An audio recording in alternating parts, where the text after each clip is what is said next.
நல்லது பண்றதுக்கு அரசியலுக்கு வாங்கடா, கொள்ளை அடிக்கிறது கொலை பண்றதுக்கு அரசியலுக்கு. ஓடி விளையாடு ஓய்ந்திருக்கலாகாது. அதுக்கு தான் சூப்பர் சரவணா ஸ்டோர்ஸ்ல சம்மருக்கு ஆடைகள் வாங்கும் போது அவுட்டோர் கேம்ஸ் ஃப்ரீ.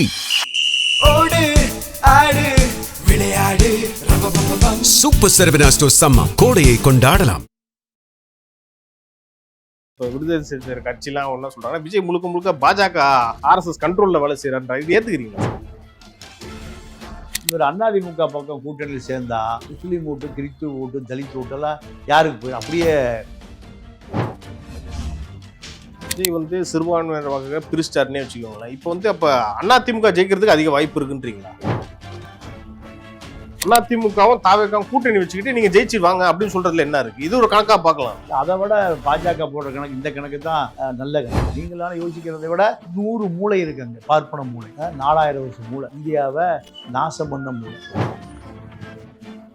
அரசியலில் ஒரு நீண்ட நெடிய அனுபவம் உள்ள ஆர்எஸ்எஸ் பார்ப்பனர்கள் இந்தியாவை மிகப்பெரிய சதி சூழ்ச்சி செய்து எந்த தேசிய இனமும் போராடிடக்கூடாது, எல்லாமே அடிமையா இருக்கு. அதுதான் பாஜக ஆர்எஸ்எஸ் திட்டம். அதிருப்தி வாக்காளர்கள் வருஷம் 1% உருவாகும், 5 வருஷம் 5% உருவாயிருக்காங்க. தமிழ்நாடு இருக்கிற பார்ப்பனர்கள் 3%, பாஜக தவிர எதுக்கும் போட முடியும். சாதி இந்துக்களும் பாஜகவை தான் ஆதரிக்கும், அதுவும் 2%. அப்போ 10% இந்து மணிது ஒரு 2%, 12% அதிமுகவுக்கு ஓட்டு சேர்ந்து இருக்கு. பிளஸ் திமுகவுக்கு 10%. அதிகாரத்தை எதிர்த்து போராடக்கூடிய யாரோ இன்னொரு பெரிய அதிகார மையம் தமிழ்நாடு இதுவரை உருவாகவே இல்லை. துரைமுருகனுக்கு கிட்டத்தட்ட 82 வயசு ஆகுது, இப்பயும் சீட்டு கொடுத்துருக்காரு. 95 வயசாலும் சீட்டு கொடுப்பாரு. ஏன்னா என் சாதியை தட்டி உன்னை தோக்கடிச்சுக்கணும். போன வாட்டி 700 வாக்கில் தான் ஜெயிச்சாரு. 700 வாக்கில் ஜெயிக்கல, தோத்து போயிட்டார். எடப்பாடி கெஞ்சிறாரு துரைமுருகன் ஃபோன் பண்ணி, என்ன எப்படியாவது ஜெயிக்க வைக்க, நாங்கள் செத்து போயிடுவோம். அப்போ எடப்பாடி தயவுல தான் துரைமுருகன் வந்துடுறான். ராம கூப்பிட்டு சரி விட்டு கொடுத்துட்டு வந்துடுறியான்னு. செந்தில் பாலாஜி கரூர்ல இருந்து இப்போ கோயம்புத்தூர் தெருவுக்கு போயிட்டாரு. இப்போ அவர் மேல ஏற்கனவே அந்த ஜாப் ராக்கெட் கேஸ் வேற இருந்துச்சு. இப்போ புதுசா அந்த டிரான்ஸ்ஃபார்மர் கேஸ் வர இப்போ புதுசா சிபிஐ வசம் மாறி போச்சு. என்னதான் சார் நடக்குது? ஒன்றும் நடக்காது. எல்லாம் ஒரு ரகசிய நட்பு. அமித்ஷா போய் பார்க்க வேண்டியது பார்த்தீங்கன்னா சிபிஐ பிடிக்காது, பிபிஐ பிடிக்காது. திமுக அதிமுக 2 பேருமே கூட்டு களவாணிகள். அதனால எழுத்துக்க நீயும் திருடிக்க, நானும் திருடிக்கிறேன். இப்போ வந்திருக்கிறவன் திருடத்தான் வந்திருக்கிறான், புதுசா திருடத்தான் வந்திருக்கிறான். வேற ஒன்றும் மக்கள் சேவையோ அல்லது பகத்சிங்குடைய புரட்சிக்கோ கும்பலோ அல்ல, பொறுக்கி திங்கிறது தான் வந்திருக்கான். 5.5 லட்சம் கோடி ரூபாய் தமிழ்நாட்டினுடைய கடன் உலக வங்கியில் வாங்கியிருக்காங்க. இந்த 5.5 லட்சம் கோடி அப்படியே திமுக கடன் உண்டு. தங்க நகைகள் சோவரனுக்கு 3000 தள்ளுபடி, வைர நகைகளுக்கு 10,000 தள்ளுபடி, மேலும் பல சலுகைகளுடன் அக்ஷய சூப்பர் தங்க திருவிழா. Saravana store super jewellery, Chennai, Madurai, Coimbatore.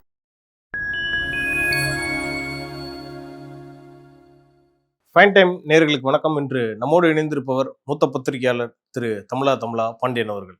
வணக்கம் சார். வணக்கம். எப்படி சார் இருக்கீங்க? நல்லா இருக்கு. இப்போ விடுதலை சிறுத்தைகள் கட்சிலாம் ஒன்றா சொல்றாங்க, விஜய் முழுக்க முழுக்க பாஜக ஆர்எஸ்எஸ் கண்ட்ரோல்ல வேலை செய்யறான்ற இது ஏத்துக்கிறீங்களா சார்? 100% அதான் உண்மை. யார் உண்மையில இப்போ அமித்ஷா ஏற்கிறாரா? ஆமா ஆமா ஆமா. என்ன கண்டென்ட், என்னத்துக்காக பண்றாங்க இது? விஜய் எப்படி ஏற்கிறாங்க? அவங்க திமுக வரக்கூடாது, திமுக வரக்கூடாது. இப்போ இவர் அதிமுக பக்கம் கூட்டணியில் சேர்ந்தா முஸ்லீம் ஓட்டு, கிறிஸ்து ஓட்டு, தலித் ஓட்டெல்லாம் யாருக்கு போயிடும், அப்படியே டிஎம்கே போயிடும். அதனாலதான் தனிச்சு நிறுத்தி அந்த ஓட்டெல்லாம் திமுக விடமிருந்து பிரித்த பிறகு திமுக தோக்குது, அதிமுக ஜெயிக்கும். சரி, பாஜக இவ்வளவு பிளான் பண்ணுதுன்னா நான் வெளியே போய்க்கிறேன் ஒரு பேச்சுக்கு, நீங்க அதிமுகவும் தாவேக்காவும் கூட்டணி வச்சுக்கிட்டு நீங்க ஜெயிச்சு வாங்க அப்படின்னு சொல்றதுல என்ன இருக்கு? இது ஒரு கணக்கா பார்க்கலாம். அதை விட பாஜக போடுற கணக்கு இந்த கணக்கு தான் நல்ல கணக்கு. நீங்க இப்ப நீங்களால யோசிக்கிறதை விட 100 மூளை இருக்குங்க. பார்ப்பன மூளை, 4000 வருஷம் மூளை, இந்தியாவை நாசம் பண்ண மூளை. அவர்கள் என்ன நினைக்கிறான், நீங்க விஜய் அதிமுக கூட்டணி சேர்ந்தா முஸ்லீம் ஓட்டு போட மாட்டான், கிறிஸ்துவர்கள் ஓட்டு போட மாட்டாங்க, பாஜக இருக்கிற அணியில் தலித்துகள் ஓட்டு போட மாட்டாங்க. இப்போ தனிச்சு நின்னதுனால எல்லா ஓட்டும் இவரு பிரிச்சிட்டாரு. இதுதான் நீங்க அரசியலில் ஒரு நீண்ட நெடிய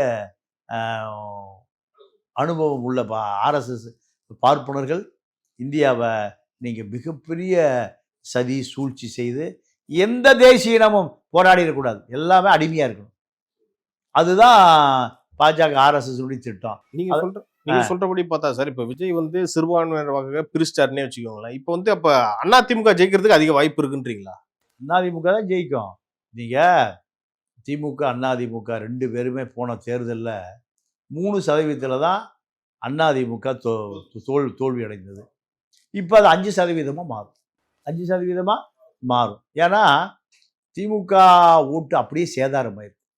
அப்போ 35 30 போச்சு. அதிமுகவுடைய 35 அப்படியே இருக்கு. அதிருப்தி வாக்காளர்கள் வருஷம் 1% உருவாவான். 5 வருஷம் 5% உருவாயிருக்கான். தமிழ்நாடு இருக்கிற பார்ப்பனர்கள் 3%. பாஜக தவிர எதுக்கும் போட மாட்டான். சாதி இந்துக்களும் பாஜகவை தான் ஆதரிப்பான். அதுவும் 2%. அப்போ 5 10%. அன்புமணி இது ஒரு 2%. 12% அதிமுகவுக்கு ஓட்டு சேர்ந்துருக்கு. ப்ளஸ்ஸு திமுகவுக்கு 10% மைனஸ். அப்போ யார் ஜெயிப்பா? அதிமுக. இதுதான் அரசியல். அப்ப எடப்பாடி இந்த வாட்டி சிஎம் ஆனாலும் முழுசா அவர் இருக்க வாய்ப்பு இருக்கா சார்? ஏன்னா கட்சியில 1008 பிரச்சனை இருக்கு. இருப்பாரா இல்ல இருக்க விடுவாங்களா? முதலமைச்சர் ஆன பிறகு சாட்டை எடுத்துருவார். ஜெயலலிதா வைத்திருந்து சாட்டை. அத்தனை பேரும் அதிகாரம் வந்தா அதிகாரத்துக்காக இவர்களுக்கு அரசியலை தவிர கொள்ளையடிப்பதற்கு மக்கள் பணத்தை சுரண்டி கூடிகளை சேர்ப்பதான் அதிமுக திமுக அரசியல். அப்போ அதிகாரம் இருக்கிற போது யாரும் எதுக்க மாட்டாங்க. வாழை சொல்லிட்டு காலில் விழுந்துடும். ஜெயலலிதா காலில் விழுந்து கிடந்தாங்க. அதே போல் கருணாநிதி காலில் விழுந்து கிடந்தாங்க. ஸ்டாலின் காலில் விழுந்து கிடந்தாங்க. அதிகாரத்தை எதிர்த்து போராடக்கூடிய யாரோ இன்னொரு பெரிய அதிகார மையம் தமிழ்நாடு இதுவரை உருவாகவே இல்லை. அதனால இவர்களெல்லாம் அதிகாரத்தின் அடிமைகள். எவ்வளோ பெரிய ஆளு பெரிய மீசை வச்சிருந்தாலும், எவ்வளோ பெரிய தோல் திணவெடுத்த தோளாக இருந்தாலும், பெரிய சாதிக்காரனாக இருந்தாலும் ஜெயலலிதா பார்த்து என்ன பண்ணணும்? கும்பிடலாம் இல்லை, நீட்டி மண்ணில் விழுந்தாலும் ஊர்ந்து தான் வரணும். அதை ரொம்ப விரும்புவாங்கல்ல. அதாவது இந்த ஆணாதிக்க சமூகம் ஜெயலலிதாவை அவ்வளவு தூரம் சித்திரவதைப்படுத்தியிருக்கு. அதை பழி வாங்குவதுதான் எவ்வளவு பெரிய ஆளா இருந்தாலும் சரி என் காலில் உழுந்து எந்திரிச்சு. அது அவங்கள பழி வாங்கினா பரவாயில்ல. ஏன் ஒரு அமைச்சர் மந்திரிகள்லாம் இப்போ ஓபிஎஸ் அமைச்சர் கூட மாடு மேய்ச்சிட்டு இருந்தவன் தானே. எந்த அமைச்சர் ஏதோ பெரிய லண்டன்ல ஆக்ஸ்போர்ட் யூனிவர்சிட்டியில் படிச்சுட்டு ஹார்வர்டு போய் டிகிரி முடிச்சுட்டா வந்தான்? அப்புறம் எல்லாம் எங்க இருந்தா? ஓபிஎஸ்லாம் டீ கடை.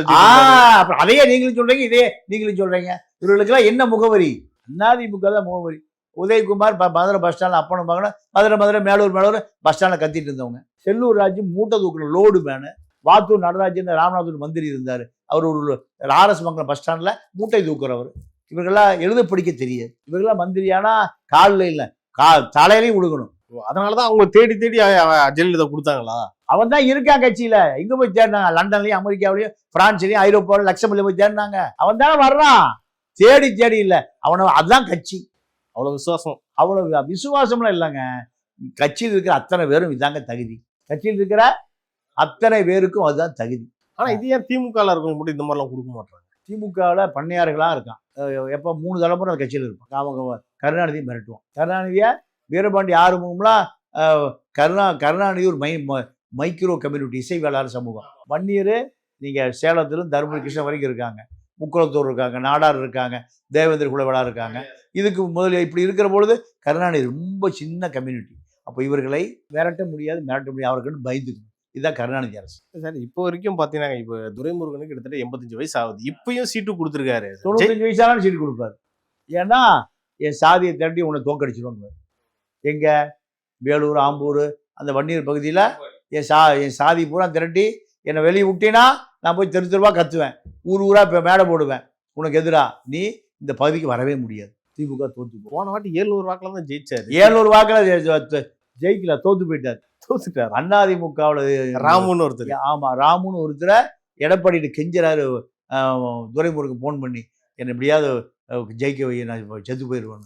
அப்போ எடப்பாடி தயவுல தான் துரைமுருகன் மந்திரி ராம கூப்பிட்டு சரி விட்டு கொடுத்துட்டு வந்துடுறியான்னு. திரும்ப இந்த இடத்துல அதே மாதிரி தான் கொடுத்துருக்காங்க. ஆப்போசிட்ல ராமு தான் நிற்கிறாரு. ராமு தான் இப்போ நிற்பாரு. ராமு இவர் ஜெயிக்கிற மாதிரி இருந்தா விட்டு கொடுத்துட்டு வந்துடுவார். ஓஹோ, இதுதான். இப்போ ஏற்கனவே செந்தில் பாலாஜி கரூர்ல இருந்து இப்போ கோயம்புத்தூர் தெருக்குக்கு போயிட்டாரு. இப்போ அவர் மேல ஏற்கனவே அந்த ஜாப் ராக்கெட் கேஸ் வேற இருந்துச்சு. இப்போ புதுசா அந்த டிரான்ஸ்ஃபார்மர் கேஸ் வர இப்போ புதுசா சிபிஐ வசம் மாறி போச்சு. என்னதான் சார் நடக்குது? ஒன்றும் நடக்காது. நீங்க சிபிஐ தேடி செல்ல அவர் தம்பி அசோக ஒரு ஐஏஎஸ் அதிகாரி வீட்டில் தான் 1 வருஷம் ஒழிஞ்சிருந்தார். ஐஏஎஸ் அதிகாரி வீட்டில் அவ சிபிஐ தெரியாதா? சிபிஐ அப்படியே காதுல பூச்சுத்து. தமிழ்நாட்டுக்காரன் காதுல பூ சுத்து, மூட்டையா சுத்து. அசோக் பிடிக்க முடியாத ஆளான்னு கேட்குறேன். எல்லாம் ஒரு ரகசிய நட்பு. அமித்ஷா போய் பார்க்க வேண்டியது பார்த்தீங்கன்னா சிபிஐ பிடிக்காது, பிபிஐ பிடிக்காது. அதேதான் இப்போ கேன்னர் கேஸ்லயும் நடந்துச்சா சார்? அதேதான். KN நேரு உடைய உள்ளாட்சித்துறையில் பட்டேல் ப்ரைவேட் லிமிடெட் ஒரு கம்பெனி இருக்குது. அந்த கம்பெனிக்கு தான் பாதாள சாக்கடை கொடுப்பாரு. 500 கோடி ரூபா 1000 கோடி ரூபா பட்ஜெட்டு. 500 கோடி ரூபாய் அவன் பாதாளம் போட மாட்டான், சாக்கடையும் போட மாட்டான். 500 கோடி வலிச்சுட்டு அந்த குஜராத் போயிடுவான். குஜராத் போய் நேரு மேலே நடவடிக்கை எடுக்காமல் அமித்ஷாவிட்ட சொல்லி பார்த்துக்குவான். அதுக்காக எவ்வளோ அவருக்கு பாதாள சாக்கடை பூரா பாதாளத்துலேருந்து பணத்தை தூண்டி எடுத்துகிட்டு போயிடுவான். இதுதான் அரசியல். எல்லாம் ஏமாத்துக்காரன். மக்கள் பேசுவது, மக்கள்கிட்ட எந்த உண்மையும் போகாமல் தடுப்பதே ஊடகங்கள் தான், ஊடக தரகர்கள் தான். எல்லா கள்ளச்சந்தை முதலாளி பூரா ஊடக முதலாளியாக இருக்கான். பச்சைமுதி ஜெயிலில் இருந்தாரா, இவர் வைகுண்டராஜா அவரு ஜெயிலில் இருந்த பார்ட்டி, எல்லாம் அக்யூஸ்டுங்க. ஜெயிலில் 3 ஆயில் இருக்கிற பூரா ஊடக முதலாளி. எந்த உண்மையை போடுவான்? விஐடி விஸ்வநாதன். விஐடி விஸ்வநாதன் பெரிய கல்வி கொள்ளையர். அங்கே படிக்கிறது பூரா வட இந்திய மாணவர்கள் தான். தமிழ்நாடுக்காரனுக்கு சீட்டே இல்லை. லட்சம் வாங்கிட்டு பல கோடிகளை கூச்சி வைத்திருக்கிற ஒரு கல்வி கொள்ளையன் தான் விஐடி விஸ்வநாதன். இவருக்கு அடையாளம் கொடுத்தது அதிமுக. அதிமுக ஏழை எளியவன், பஞ்ச பராரி, உழைக்கிற மக்கள், பல்லர் பறையர் சக்கிலியர், எத்தனை பேருக்கு எந்த இலவசமாக கொடுக்குறான்? எதுவும் கிடையாது. எல்லாம் வட இந்தியாவிலேருந்து சூட்கேஸோட பெட்டியோடு வரணும். அப்போ தான் விஐடியில் சீட்டு. சரி, இப்போ திமுகவில் இப்போ சமீபத்தில் வந்து பார்த்தீங்கன்னா அந்த செந்தில்வேல்னு ஒருத்தர் இருந்தார்ல, அவர் வந்து பார்த்தீங்கன்னா அந்த ஐடி ஊழியர்லாம் ரொம்ப ஒரு இழிவாக பேசியிருந்தார், தரக்குறைவாக பேசியிருந்தார். அவர் என்னதான் அவர் நினச்சிக்கிட்டு இருக்கார்? ரொம்ப மரியாதை இழந்துட்டு இருக்காருல்ல. இல்லை, அவர் நாங்குநேரியிலிருந்து சுண்ணாம்பு காலவாய் வைத்திருக்கிற ஒரு சாதாரண எளிய குடும்பத்திலேருந்து வர்றார். இப்போ அவருக்கு அதே ஊரில் 4 கோடி ரூபாய் வீடு கட்டியிருக்காரு. 4 கோடிக்கு வீடு கட்டியிருக்காரு. 50 லட்சம் ரூபாய்க்கு கார் வச்சுருக்காரு. பெசன் நகரில் வீடு வச்சுருக்காரு. இதெல்லாம் எப்படி வந்தது? நீங்களும் சாதாரண ரிப்போர்ட்டர் தான். இங்கே வந்த ஏன்னா திமுகவுக்கு புரோக்கர் வேலை, டிரான்ஸ்ஃபர், போக்குவரத்து, போக்குவரத்தில் posting, PW contract, highways contract, இப்படி தரகு வேலை பார்த்து இப்போ ஒரு 10 கோடி சம்பாதிச்சிருக்காரு. அந்த விசுவாசத்தை அந்த அப்போ மணி தோத்து போச்சுன்னா மணி சம்பாதிக்க முடியாதுல்ல. அவர் கரைவேட்டி கட்டிய உப்பீஸ், கரைவேட்டி கட்டிய பத்திரிகையாளருக்கு தகுதியே இல்லை அவருக்கு. கரைவேட்டி கட்டிய ஒரு திமுக தொண்டர். திமுக தொண்டருக்கு ஓட்டு போடலன்னா பொறுக்கி தீக்க முடியாதுல்ல. அப்போ வந்தால் தானே பொறுக்கி தீக்க முடியும். போலீஸ் ஸ்டேஷனுக்கு போகலாம், பஞ்சாயத்து பண்ணலாம், தாலுகா ஆஃபீஸுக்கு போய் பஞ்சாயத்து பண்ணலாம், ரேஷன் கார்டு வாங்கி தரலாம், 2000 ரூபா வாங்கலாம், 10 பேர் 20,000 வாங்கலாம். அதுதானே அதிமுக திமுக தொண்டருடைய அடிப்படை வேலை. கட்சியை காப்பாற்றுக்கு இதுதான் வேலை. எந்த கட்சி ஆச்சு? பார் நடத்தலாம், சாராய பார் நடத்தலாம், 24 மணி நேரம் கடை ஓட்டலாம், இன்ஸ்பெக்டருக்கு மாமூல் கொடுத்தீங்கன்னா 24 மணி நேரம் சரக்கு ஓட்டலாம். இந்த தொழிலை செய்த நபர் தான் இந்த சீப்பு செந்தில். அப்போ உப்பு போட்டு இவரே உப்பு போட்டு சாப்பிட்றது இல்லையே. திமுக சேர்ந்த பிறகு உப்பு போட்டு செந்தில் பாலாஜி திருடினாரு, அதை பற்றி பேச மாட்டாரு. எதையும் பேசுறது, ஊழலை பற்றி பெருசாக பேசுறது இல்லை. டாஸ்மார்க்ல ஊழல் நடக்குது, அதை பேச மாட்டாரு. இபியில் ஊழல் நடக்குது, அது பேச மாட்டாரு. ஆனால் விஜயை ரொம்ப கடுமையாக விமர்சிக்கிறார். ஆமா, விஜய் வந்தனால இவர் வருமானம் போச்சல்ல. திமுக அழிஞ்சு போச்சு, திமுக தோத்து போயிடும். திமுக தோத்து போனால் தன்னுடைய வியாபாரம் போயிடும். எந்த மீடியாவில் இவர் கூப்பிட மாட்டான், சன் டிவியில் சேர்த்த மாட்டான், கலைஞர் டிவியில் இவர் இருக்கார் திருமாவேலன், அவர் ஒரு சீப்பு செந்தில், அவர் பெரிய சீப்பு செந்தில், இவர் சின்ன சீப்பு செந்தில். அப்போது இதெல்லாம் தனக்கு ஒரு பெரிய பாதிப்பாக வரும். அதனால அவர் திமுக ஸ்டாலின் கூட இப்படி வருத்தப்பட்டிருக்க மாட்டார். ஸ்டாலின் கூட இவ்வளோ வருத்தப்பட்டிருக்க மாட்டார். காரணம் வருமானம் போச்சு. இப்போ சென்னையில எடுத்துக்கிட்டீங்களா சார், தாவேகாக்கும் திமுகவுக்கும் தான் கடுமையான போட்டி நிலவுது அப்படின்னு சொல்லிட்டு இருந்தாங்க. ஆர்பர் தொகுதியில் கூட சேகர் பாபு வந்து இவர் யாருன்னா அசோக்ன்றவரை போட்டு அடிச்சுட்டு தான் அந்த செய்திலாம் வந்துச்சு. உண்மையில நீ சம்பவம் என்ன நடந்துச்சு? இல்லை பூத் கேப்சரிங் பல பேர் சொல்றாங்க, செய்திலாம் வருது, உண்மையா? உண்மைதான். அதாவது அந்த பகுதி ஆளுங்கட்சி அதிகாரம் இருக்கிற காரணத்தினால சேகர் பாபு தன்னுடைய ஆட்களை வைத்து கள்ள ஓட்டு போடுறாரு. அதை தாவேகா வேட்பாளர் ஏற்று கேட்குறாரு. அதுதான் சண்டை, வேற என்ன சண்டை வரப்போகுது? உண்மையில இப்போ புதுசாக ஒரு எலெக்ஷனுக்கு வந்திருக்காங்க, அவங்களே வந்து ஒரு 75-76 வருஷம் பழைய கட்சிக்கு ஒரு டஃப் கொடுக்குறாங்கன்னா பெரிய விஷயமாச்சு சார். யாரு வேணா டஃப் கொடுக்கலாம். நீங்க திமுக அதிமுக 2 பேருமே கூட்டு களவாணிகள். அதனால எழுத்துக்க நீயும் திருடிக்க, நானும் திருடிக்கிறேன். இப்போ வந்திருக்கிறவன் திருடத்தான் வந்திருக்கிறான், புதுசாக திருடத்தான் வந்திருக்கிறான். வேற ஒன்றும் மக்கள் சேவையோ ஆந்திரா நக்சல் பாரிகளோ அல்லது பகத்சிங்குடைய புரட்சி கும்பலோ இல்லை, பொறுக்கி திங்கிறது தான் வந்திருக்கான். புதுசாக வந்தாலும் பொறுக்கி. நீங்கள் சீமா மணலில் காசு வாங்கினா எல்லாமே மணல் மாஃபியாக்கிட்ட பணம் வாங்குற ஆளுக்கு தான். இனி விஜய் கட்சிக்கும் இதில் பணம் வரும். அதுக்கு தான் சண்டை. விஜய் தெளிவா சொல்றாரு சார், நான் இதுக்கு மேல சம்பாதிக்கிறது என்ன இருக்கு, உங்களுக்கு நான் நல்லது செய்ய வந்திருக்கேன் அப்போ ஏன் அப்படின்னு. காருக்கு வரி கட்டாமல் ஏமாற்றி கோர்ட்டுக்கு ஃபைன் போட்டுது? உன்னுடைய கார் 1.5 கோடி ரூபா காரு, அதை வரி கட்டாமல் ஏமாத்தினியா இல்லையா? அப்போ நீ எப்படி ஏமாத்துறவன் 100 ரூபா ஏமாத்தினாலும் ஏமாத்தான், 1 கோடி ஏமாத்தினாலும் ஏமாத்துறதான். நீயே ஒரு ஏமாத்துக்காரன், நீயே ஒரு மோசடிக்காரன். நீ வாங்குற பணத்தில் எவ்வளவு, ஒரு படத்துக்கு கருப்பு எவ்வளோ, வெள்ளை எவ்வளோ, எல்லா காசும் வரி கட்டுறியா? இல்லையே. இது எக்ஸ்பைரி ஆகி போச்சு. இது நல்ல வியாபாரம், அரசியல் வியாபாரம், நல்ல வியாபாரம். சினிமாவோட இங்க பல மடங்கு இப்போ அவர் விஷ்ணு ரெட்டின்னு ஒருத்தரோட குடும்பத்தோடு போயிருக்காருல்ல, விஷ்ணு ரெட்டிக்கு என்னையா தொழில்? எல்லாமே ரியல் எஸ்டேட்டு, பில்டர் தான், எல்லாம் இல்லீகல் பில்டர் தான். எங்கே பாருங்க பாசியை ஊரா மடக்கி வச்சிருக்கான். ஏன்? குடிசை இருந்த இடம் பூரா இப்போ இதாக இருக்குது, எதா இருக்குது, பாசியமாக இருக்குது. குடிசையை பூரா கொளுத்தி விடுறதான் வேலை. ஓகே, ஆனா அவர் கூட தான் இப்போ விஜய் இருக்காருல்ல. அப்புறம் எப்படி நேர்மையாக இருக்கு? ஆதவர்ஜனுடைய அப்பா மாமா, அப்பா இல்லை மாமா, என்ன தொழில்? கள்ள லாட்ரி. ஒரே நம்பருக்கு 5 லாட்ரி விழுது. ஒரே நம்பருக்கு 4 பேருக்கு காசை கொடுத்து மடைக்கிடுவான், ஒருத்தருக்கு லீகல் ஆக்குவான். இதுதானே தொழில். 250 கேஸ் நிலுவையில் இருக்கு. என்ன காரணம்? பாண்டுல பாஜகவுக்கும் காசு கொடுத்துருக்காத கட்சி, அதாவது எல்லா கட்சியும் கொடுத்துருக்காரு. பாண்டிச்சேரி சார்லஸ் சொல்றாரு, திமுக பார்த்து சொல்றாரு, 500 கோடி அங்கே லஞ்சம் வாங்கினியா இல்லையா? வாங்கிட்டு என்ன சொல்றாரு? லாட்ரி நீ களவாபத்துக்கு போலீஸ் பிடிக்காது. முதலமைச்சர் சொன்னது, இந்த மக்களை ஏமாத்திக்கா, கூலி வேலைக்கு போறவங்க சுரண்டிக்கா, போலீஸ் பிடிக்காது பார்த்துட்டு இருக்கும். இதுதான் முதலமைச்சருடைய தகுதியா? அதான் கேட்டாரு, என் 500 கோடி ரூபாய் எதுக்கு 500 கோடி வாங்கிட்டு களவா வித்துக்கியா, திருட்டு லாட்டி அடிச்சு வித்துக்க. சட்டம் வச்சிருக்கிற நானே பிடிக்கவே மாட்டேன். அப்போ உலகாரன் கொள்ளக்காரனோட கொடுமையா இல்லையா?